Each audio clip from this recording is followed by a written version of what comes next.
This isn't another motivational video to pump you up and make you feel all good inside, but at the end of the week, still leave you accomplishing nothing. Instead, in this video, I'm going to share a hidden logical truth with you about your purpose in life. Once you understand this truth, you'll gain unstoppable confidence in knowing, irrefutably, that everything you're doing in life to move toward your goals is ultimately worth it. And the key to this confidence isn't in giving you some hyped up motivation. Instead, it's about giving you irrefutable logic, a step-by-step logical argument I formulated more than 10 years ago and published peer-reviewed research on that is held in academic libraries all over the world. And it's a logical argument that proves you have a purpose in life and that you have value. You see, it's comments like these that I get that expose something very interesting about our society, namely that we accept rightly that math and logic are real objective properties of the world, but we simply assume that things like purpose, meaning, and value are subjective or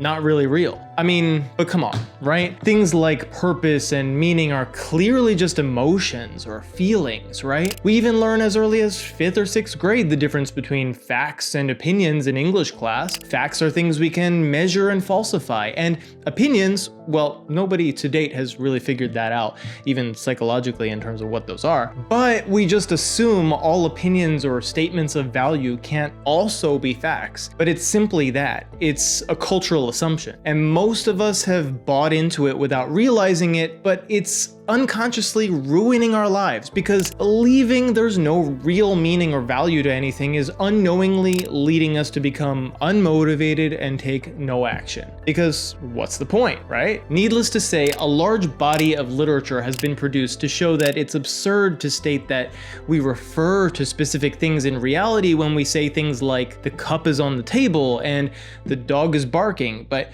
we refer to absolutely nothing in particular except our emotions or preferences when we make statements such as peace is better than war, or improving our lives is a good thing. And don't get me wrong here. When a lot of people hear me say things like this, they imagine some self-important, pompous guy dictating from the mountaintop how everyone else should live, how everyone else should conform to some rules and some unreasonable standards that everyone else has to uniformly obey or else. But realize something important here. We wouldn't even be able to reject that idea if we didn't stand up to say that that idea is harmful or bad in the first place. It seems like almost every influencer, from the entrepreneur Alex Hormozy to people like Alex O'Connor on the purely philosophical side, believe that the ideas of purpose and meaning are totally subjective and have no basis in reality. But if you'll put up with me being a nerd for the next few minutes, I'll show you the actual logic behind why this is provably false and why knowing and accepting that you do have a purpose in life is the key to acting with confidence and a clear sense of direction on a daily basis. I've made the argument that I'm going to lay out here over the span of more than 300 pages, so do understand that I'm simplifying it a bit so this doesn't end up being a 5-hour video. But let's start with the concept the famous linguist and theorist Noam Chomsky laid out, called universal grammar theory. What this theory essentially states is that as humans, we have certain built-in capacities for language that we've been born with. Now, yes, other theorists such as Steven Pinker have come up with objections to this theory,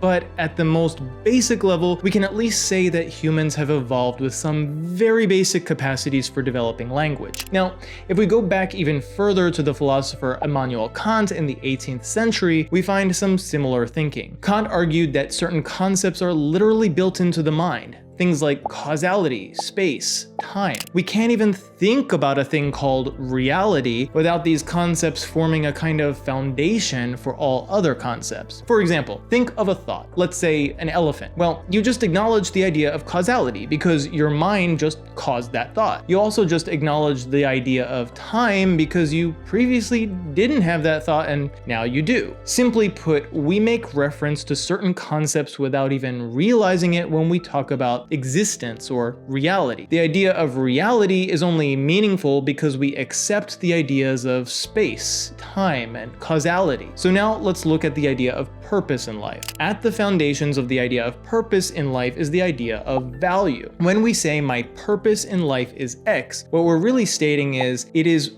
good or valuable for me to pursue X, or X is something I must do or have a duty to do. Now, okay, I know that lots of people, including the YouTuber Alex O'Connor, have questioned whether we must do what is good or valuable in the first place, but I've answered that in my book, Rationality, Virtue, and Liberation, so if you really want to dive into that, you can see my argument for this there. But let's assume this is true for the time being. Okay, so then what? Well, what is goodness? What is value? What does it mean that I must pursue a good life or a better life? Well, just as we've seen with the idea of universal grammar of Noam Chomsky and the foundational concepts of reality Kant argued for, I argue there are three fundamental concepts we make reference to when we invoke the idea of value or goodness. The first one is function. Now, this isn't a new idea. Thousands of years ago, Aristotle argued that the goodness of a thing describes its function for a given purpose, even if we only mean this instrumentally. So, for example, the statement, "this is a good knife," can literally be broken down to mean, this knife achieves the objective of cutting things efficiently. This is pretty straightforward. But what if we want to say something or someone is just good? Period. Intrinsically good. What does that even mean or refer to? That's when we need to begin looking at the second concept fundamental to the idea of good, and that is necessity.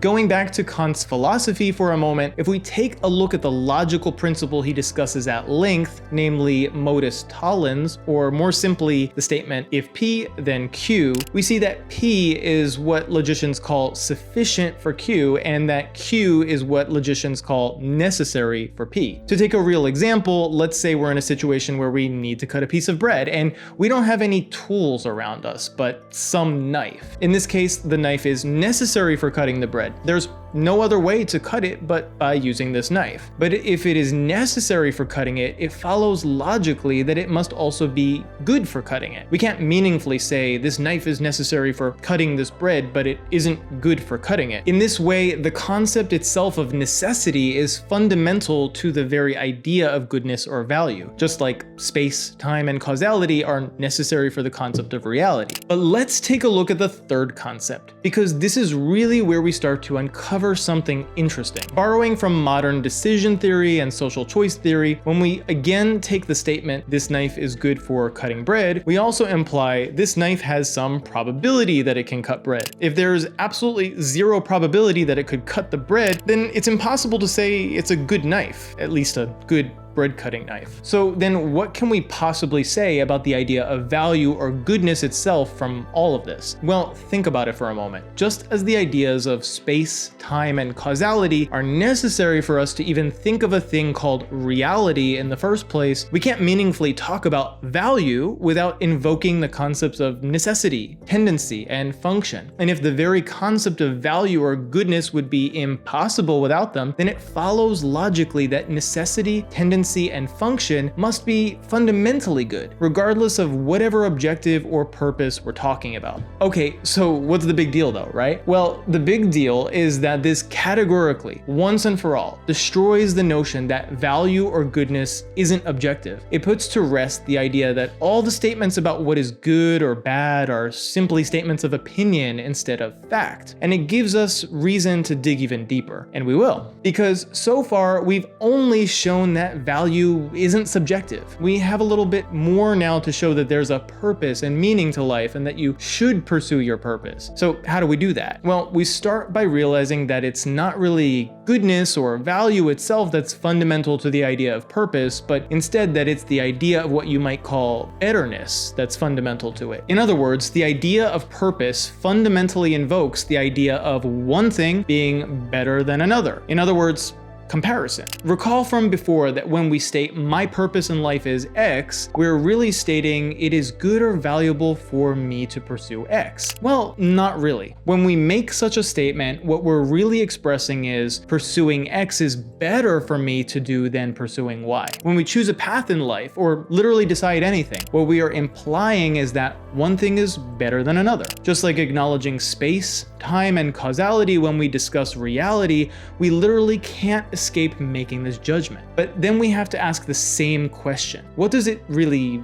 mean for something to be better. And once again, we engage in the same analysis. What makes the idea of betterness or something's being better possible in the first place? Whatever that thing is, it must be better than any alternative. And that thing we can clearly see is the concept of comparison itself. So here's where we get to the most amazing part, the most incredible logical truth that follows from all of it. You see, value comparison itself is an action. The judgment of something being better than another thing, which scientifically speaking is a real psychological phenomenon we can observe and analyze, is really only possible because of minds that exist to engage in this action in the first place. Therefore, we would be perfectly justified in stating that the existence of a mind that can do this, what we know as a human mind, is better than things that are not this type of mind. We can then ask, what is necessary for the existence of this type of mind? Well, neurophysiologically, we know that phenomena such as conceptual synthesis and conceptual abstraction make such a judgment possible. And we also know from well-established social psychology that what you might call voluntariness, agency, or freedom also makes this possible, as does the very act of judgment itself. So